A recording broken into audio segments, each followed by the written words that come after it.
2025 को तपसील जाति आदिवासी प्रकटन सैनिक कृषि विकास शिल्प केंद्र ग्राम केंटेगोरी पीओ पलाशी पीएस धनिया काली जिला हुगली पिन 712-303 पश्चिम बंगाल द्वारा प्राकृतिक खेती पर एक राष्ट्रीय संगोष्ठी का आयोजन किया गया।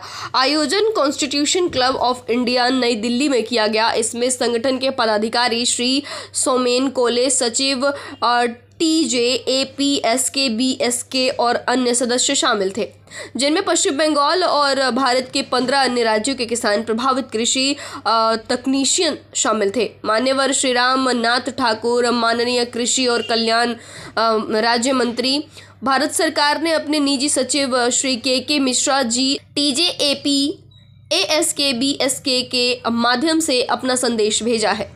भारत में प्राकृतिक खेती की आवश्यकता और इसके उद्देश्य को प्राप्त करने के लिए सरकारी समर्थन पर जोर दिया। नीति निर्माताओं, माननीय मंत्रियों, नौकरशाहों, वैज्ञानिकों, डोमेन विशेषज्ञों सहित प्रतिष्ठित अतिथियों ने उसके कार्यान्वयन ने लिए इनपुट प्रदान किए हैं। जिन लोगों पर विचार विमर्श किया गया उनमें एमिटी विश्वविद्यालय के कुलपति और राष्ट्रीय सलाहकार समिति APSK BSK के प्रमुख अध्यक्ष PB शर्मा, UPTU के पूर्व कुलपति के संरक्षक RK खांडल और आपको बताते चलें कि स्वावलंबन के निदेशक डॉक्टर नरेंद्र कुमार, उत्तर प्रदेश कृषि अनुसंधान परिषद, उत्तर प्रदेश सरकार के अध्यक्ष कैप्टन विकास गुप्ता, UNO के शांति राजदूत डॉक्टर KS राणा, आमोचन के S कमिश्नर, सल्तनत श्री आमोद के कंठ, सेवानिवृत्त IPS प्रयास JSC के संस्थापक और संरक्षक श्री सौरभ शर्मा, IFS वन संरक्षक NCT दिल्ली पुरस्कार के मेहता गुड़गांव हरियाणा, डॉक्टर लाल सिंह राज्य निदेशक भाई भारत श्री श्याम जाजू, पूर्व उपाध्यक्ष भाजपा श्री संजीव वत्स, किसान बुंदेलखंड UP और उनके अन्य सहयोगी विचार विमर्श में शामिल रहे।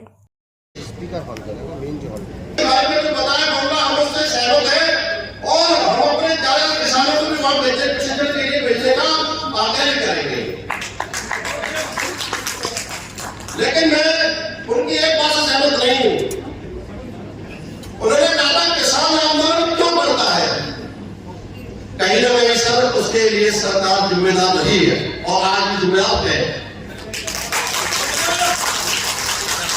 50 साल पहले एक कब्जा की क्या शैली होती थी आपको पता है? और आज अध्यापक की शैली क्या होती है ये भी आपको पता है। जब 50 साल में शिक्षक की शैली में अंतर आ गया तो क्या किसान जो 50 साल पहले था आज उसकी वही हालत आज भी है? क्यों सरकार ने कार्य किए अपने घोषणा पत्र में कर दिया कि MSP देंगे?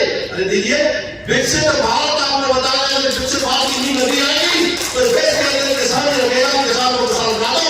2047 में मोदी जी आपने आगे कराओ, आपने वृद्धि करो, ये विकसित भारत होगा, होके रहेगा। मैं आपको बता रहा हूँ। और ये आपको इस मंच के माध्यम से एक बात और कहना चाहूंगा, यहाँ बहुत सारे किसान साथी आए हुए हैं, वो हाथ मिला करके बता रहे किसान साथी क्या सर्दी गर्मी और वो मौसम को जानते हैं? वो सर्दी में भी काम करता है, गर्मी में भी काम करता है, लेकिन करता किसके लिए है? करता उसके लिए है जो आज आप सब बैठे हुए हैं, मेरे सम्मान मन बैठे हुए हैं, आपका लालन पालन करने के लिए किसान कहीं धूप में, सर्दी में और गर्मी में काम करता है। तो ये आपके लिए अन्नदाता ही है। इस किसान को अन्नदाता ही माना है और अन्नदाता ही रहेगा, क्योंकि ये किसान नहीं रहेगा तो ये देश भी खुशहाल रहेगा। ज्यादा समय नहीं है, मैं सुमन कुरे जी का भी बहुत बहुत धन्यवाद करना चाहूंगा कि आपने किसान को यहाँ बुलाकर जो सम्मान दिया है उसके लिए भी आप धन्यवाद के पात्र हैं, क्योंकि किसान आज के संकल्प को साकार करने का प्रयत्न करना है।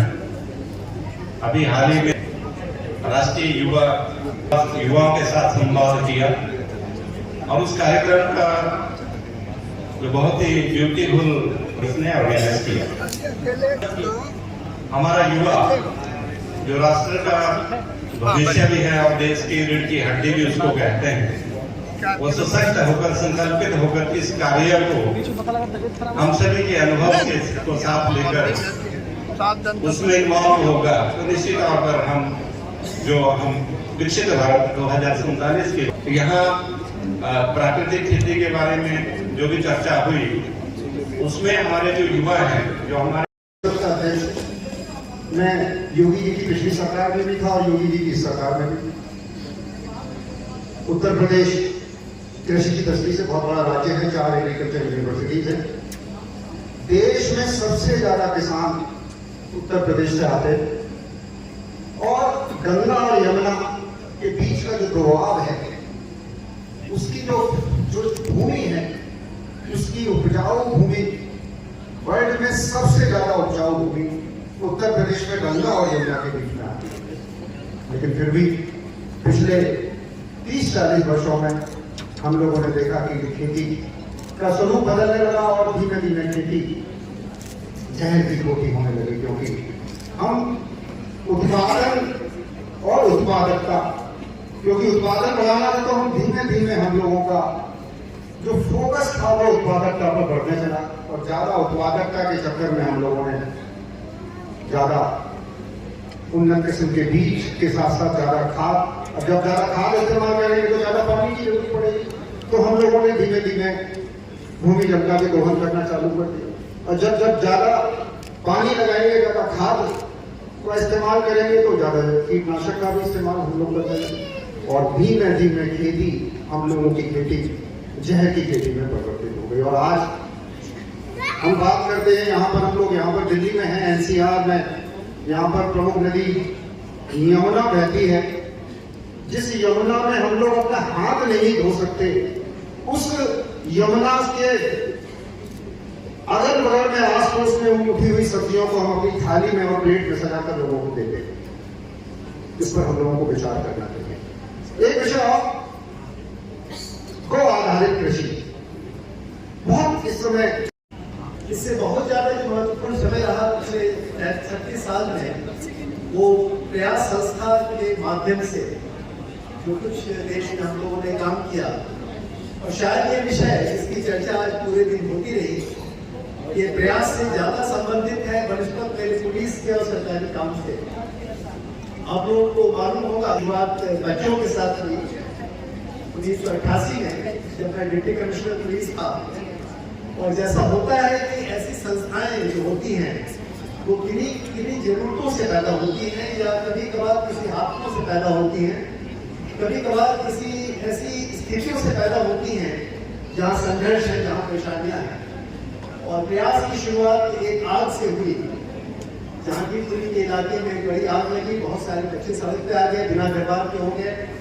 मुझे ऐसा लगा कि इनके लिए कुछ करना चाहिए, संस्था की शुरुआत हुई। मैं लंबी बात नहीं कहना चाहूँगा, विषय से संबंधित जो प्रयास का काम है, जो हमारा काम रहा, मैं उसके बारे में 2-3 शब्द कहना चाहूँगा। कि प्रयास के 2 भाग हैं। एक हिस्सा प्रयास का है जहाँ हम सड़क के बच्चे, कामकाजी बच्चे, बिना व्यापार के बच्चे, ऐसी महिलाएं या ऐसे लोग जिनको स्वास्थ्य की सुविधाएं नहीं मिलती है, जिनको शिक्षा नहीं है, ऐसे लोगों के लिए एक हिस्सा प्रयास का काम करता है।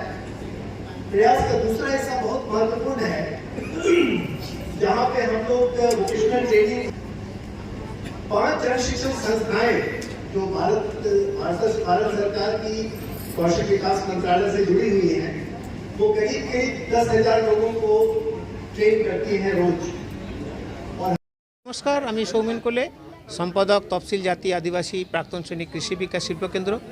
আজ আমরা দিল্লির কনস্টিটিউশন ক্লাবে আমাদের অর্গানাইজেশনের পক্ষ থেকে একটা ন্যাশনাল সেমিনার করছি ন্যাচারাল ফার্মিংয়ের উপর, অর্থাৎ প্রাকৃতিক খেতির উপর। আজকে আমরা দেখেছি যে আজকে পশ্চিমবঙ্গ তথা ভারতবর্ষের স্বাস্থ্যের উপর কী হাল আছে। আমরা দেখেছি এটা আজকে পশ্চিমবঙ্গ তথা ভারতবর্ষে যদি আমরা 20 সাল 30 সাল পিছনে চলে যাই, তখন যতগুলো হসপিটালের পাশাপাশি নার্সিংহোম ছিল, আজকের সংখ্যাটা কয়েক গুণ নয় কয়েকশো গুণ বেড়ে গেছে। অথচ সেগুলো নমনম করে চলছে। তার একটাই কারণ, রোগ জ্বালার পরিমাণ বেড়ে গেছে। তো রোগ জ্বালার পরিমাণটা বেড়েছে কোথা থেকে না, আমরা যে আমাদের উৎপাদিত সবজি খাই বা ফলমূল খাই, সেটা যে জমিতে হচ্ছে সেখানে অধিক পরিমাণে রাসায়নিক সার ব্যবহার করা হচ্ছে, অধিক পরিমাণে রাসায়নিক সারের পাশাপাশি পেস্টিসাইড ব্যবহার করা হচ্ছে বা ওষুধ ব্যবহার করা হচ্ছে, যার ফলে তাতে উৎপাদিত যে ফসলটা হচ্ছে ওটা খাওয়ার ফলেই কিন্তু আমাদের এই যে দুরারোগ্য ব্যাধি বিভিন্ন চলছে। আজকে ক্যান্সার তো মহামারী আকার ধারণ করে, তার মূল কারণ কোথায়? একটাই ভাবতে হবে যে যতক্ষণ না আমরা ন্যাচারাল ফার্মিং বা প্রাকৃতিক খেতির দিকে জোর দিচ্ছি ততক্ষণ কিন্তু এটা চলতেই থাকবে। এর থেকে মুক্তি পাওয়ার জন্যই কিন্তু এইটা আমাদের অর্গানাইজেশন পশ্চিমবঙ্গের পাশাপাশি নর্থ ইস্টেও কাজ করে, পুরো ভারতবর্ষেও কাজ শুরু করা হয়েছে। ধাপে ধাপে এটা এগোবে অন্যান্য স্টেটও।